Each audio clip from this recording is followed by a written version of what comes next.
The NYXL are the Overwatch League's unfulfilled dynasty, always falling just a win or two short of a state title or a championship title. So this season they made a few key changes in order to push them to the next level, so let's get into it. First off, the roster moves. They did lose a few players who were integral pieces of their roster last season, like Meko and Flower, but I don't think that's going to be too big a problem. We'll get into that in a minute. So Meko went to Houston Outlaws, and Flower went to Runaway, and Pine retired, and he became a streamer for the team.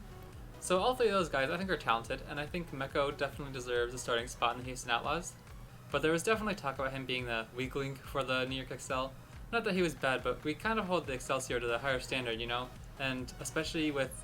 They're basically the only quote-unquote, you know, dynasty in the league at the moment. They're the only ones who've been consistently good since day one of the Overwatch League. And all the teams in the Overwatch League, they're the only ones who've kept kind of like the same core since season one and still been really good. Kind of like Sabiolbi, Libero, Mono, Jonak, they've all been there since 2017. And so that's really exciting. I think that's super fun to watch. Not only that, they have Mandu, who's coming of age this season. I think it'll be in June-ish that he can come up. He's a support. I don't know how much he'll play, but it's an option if they need it. And so let's get into the pickups. Hoppa, Bianca, and Who Are You? So Hoppa coming in to replace Meko, that's a big upgrade. And a lot of people are talking about this being what's causing the big change for the New York XL, kind of like that play style of Meko is kind of like a more passive, just help Jonak be pocketed, while Hoppa is more of that playmaking, help push the team forward into an aggressive stance in the game, I guess. And so that's exciting. I think this team definitely has the talent to go on like the attack, I guess, be more aggressive and still control the game instead of being that more passive play style. And so that's really exciting. He's a good player, and I think he's a definite upgrade. And if anyone was talking about Meko being the weak link at that slot, this position's no longer a worry. Bianca coming in, I imagine he's going to be a backup. I can't see... I think Mono and Hoppa is just the easy starting thing. Bianca, he came from NYXL2, I believe?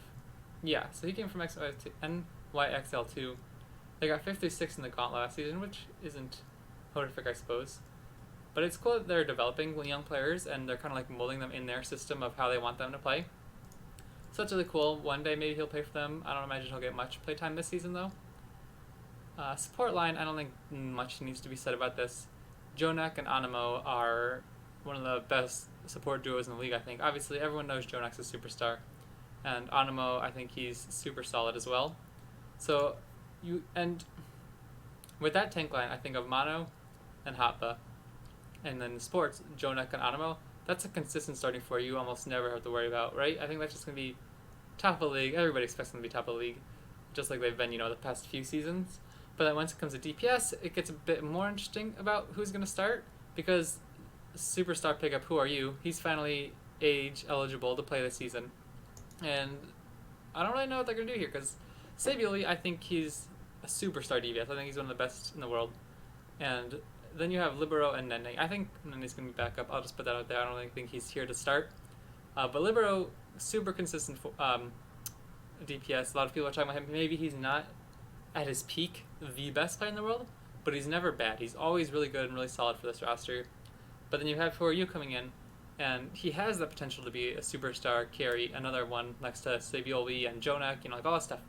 But apparently he's had some, I guess, attitude problems over the past few years, and that was a worry. But obviously that was, I believe, back in Apex Season 2, and so he was really young back then, and he's had a lot of time to develop now. And, coming to the professional scene, there's a big difference, and I think he will definitely have matured by then. But there is still some worry if he gets benched for a while. I don't think we'll count. I'm not going to put too much stock on that, though. I think it'll be fine. It's just going to come down to how much he can consistently be a superstar carry, while we already know how Libero can perform on stage. And honestly, I think it's going to come down to whether or not he's going to play much. But either way, look at their DPS lineup. Sabiolbi and Who Are You? Superstars. Libero and Who Are You? Superstars. Who Are You and Nene? Okay, never mind. Nene's not going into that. But either way, you see what I mean. Whether you're playing Sabiolbi, Libero, Who Are You? Whichever two you pick there, That's a solid DPS lineup, and I think every, not everybody. I haven't heard from a ton of people, but the Overwatch League website's article on the season preview says, quote unquote, if there was ever a year for them to win it all, it would be this one.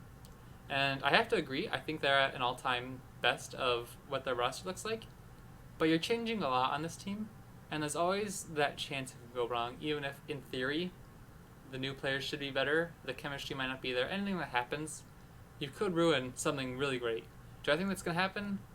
I don't think so, but it's something to worry about, I guess, just like keep an eye on it close in the season, how these players perform together, because there's always a chance when you're replacing, because if Who Are You and Hoppa both start, that's 33% of your starting roster that's brand new, and you don't know how they perform with each other.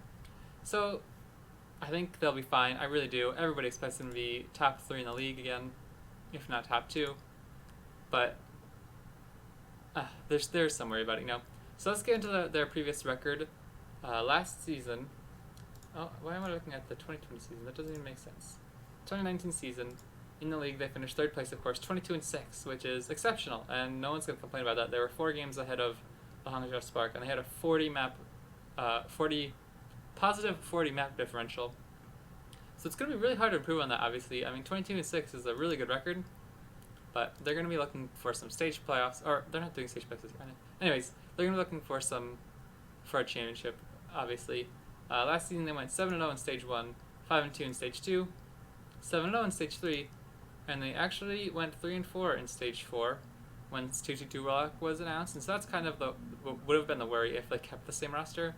But with these new guys coming in and the superstar roster they already have, I don't think it's too bad to say these guys are definitely going to be favorites to be in the championship, if not win it all. So these guys definitely in my top 2 power rankings, and I love watching them. Like, there's something so fun to me, like all these new teams and stuff, and when they change, even the old teams, when they change their rosters, they don't really feel like the same. But I love that feeling of like a traditional sport where even if players don't stay together forever, they're usually there for a few years. And so for these guys, I feel like I've been able to watch them all on the same team for a while now, under the same team name. Like, it's not even like they're switching around much. And some of the players, it's just like so fun to be like, wow, yeah, I remember watching them in season 1. It's so cool. And so I'm glad a lot of the score is still the same, and the people they have added are definitely improvements. And so it'll be really exciting to watch these guys come into the season and see if they can live up to the expectations again. These guys are always on top of the leaderboards, I guess, or the standings. And so it'll be cool to see if they can pull it out this year. I hope they do. In my other video, I said I'm not a Spitfire fan, and I've basically given up hope for them winning any title anytime soon. So, maybe the Excel might be a team I'll root for this year. So, everybody, don't forget, the season is starting soon. I've been Emrat. Thanks for watching.